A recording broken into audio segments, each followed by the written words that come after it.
Hi, and welcome back to the Savvy Psychologist podcast. I'm your host, Dr. Ellen Hendrickson. And every week, I'll help you meet life's challenges with evidence-based research, a sympathetic ear, and zero judgment. This week, what do college students, deployed soldiers, recent immigrants, expats, professionals in a new city, refugees, and kids at summer camp have in common? By request from Michael Newley of Pittsburgh, Pennsylvania, this week we offer 9 tips to battle homesickness.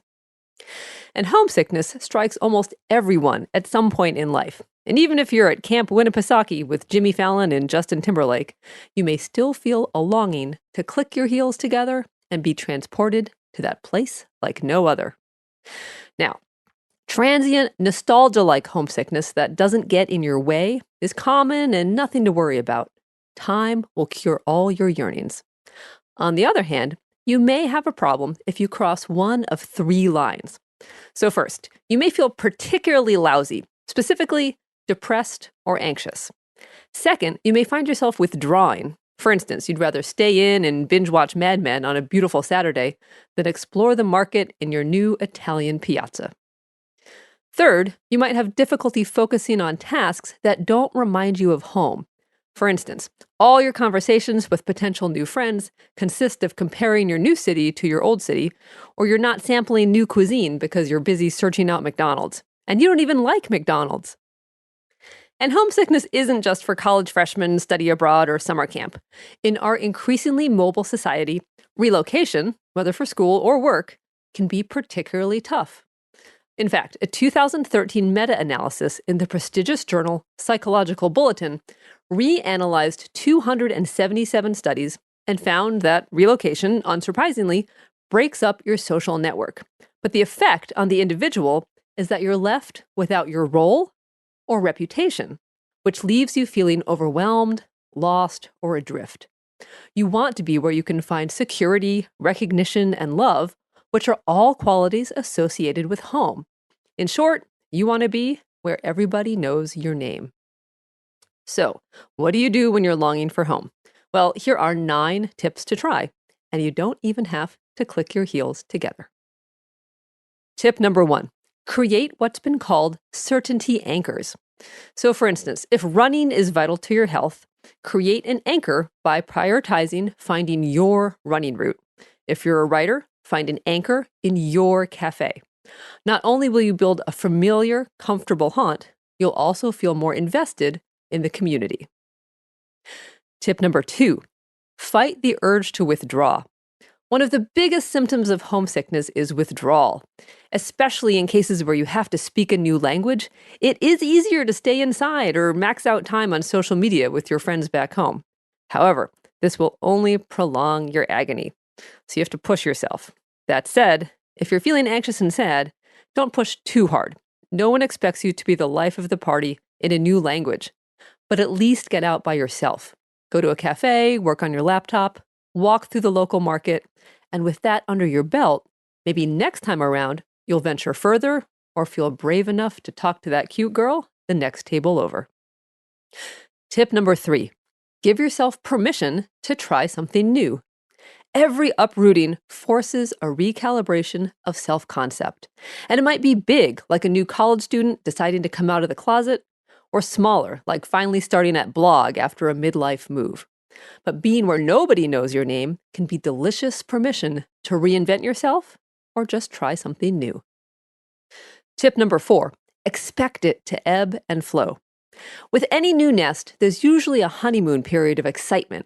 But then there's that awkward period of settling. You're not a tourist, but you sure aren't a local, not yet anyway. And your homesickness will peak at times significant to you. Thanksgiving, your friend's annual Super Bowl party, after a long, just-what-you-needed phone call with your BFF back home. But it will fade as you start to feel connected in your new hometown. Tip number 5, don't go home right away. Don't head home the first weekend. Stick it out. And by staying, you'll learn that you can cope. That said, also try this. Tip number 6, invite someone from home to join you. Even when you're determined to stick it out, you don't have to do it alone. You can invite a friend from home to visit you, and then you'll play the role of host, which puts you in a role of guiding someone even newer to the city than you, which will force you into a sense of ownership. And you'll find you know more about your new city than you think. And then, tip number 7, go home eventually. Do head home after a semester, a summer, or a season. And unexpectedly, home may be jarring. You will have changed without even noticing. And equally unexpectedly, when you return back to your new city or school, it may feel right. Your new home is the place where you're building your new sense of self. Tip number 8, give it a year, or whatever your magic number is.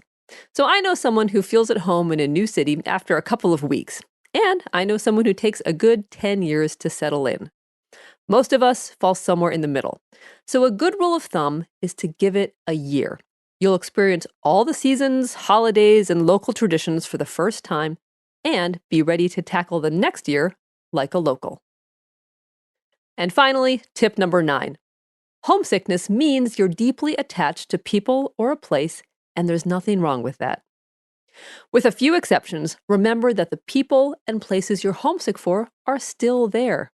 And no matter who you are, remember you are still loved. To wrap up, when you're in the depths of homesickness, home may seem far, far away. But stick it out, and you'll not only learn about your new city, you'll learn about yourself. And unlike Ulysses, when it's time to head back, whether for a visit or forever, it won't take you 10 years to travel back home. Thankfully, just a plane ticket will do. If The Savvy Psychologist makes your life happier or healthier, let me know by liking on Facebook, subscribing to the podcast on iTunes, Stitcher, or SoundCloud, or subscribing to the biweekly newsletter at quickanddirtytips.com/newsletters.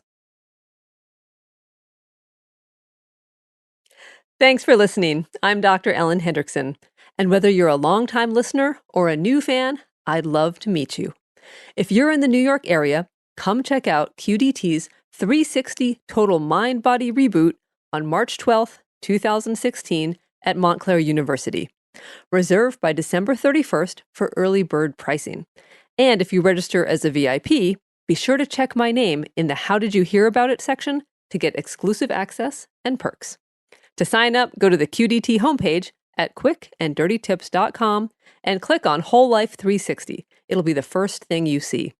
I'm looking forward to seeing you there. Next week, time for another heavy but necessary issue: how to talk to kids about gun violence. And transcripts for this and every other episode are always available on quickanddirtytips.com/savvy-psychologist. And The Savvy Psychologist is strictly for informational purposes and doesn't substitute for mental health care from a licensed professional. Thank you again. I'll see you next week for a happier, healthier mind.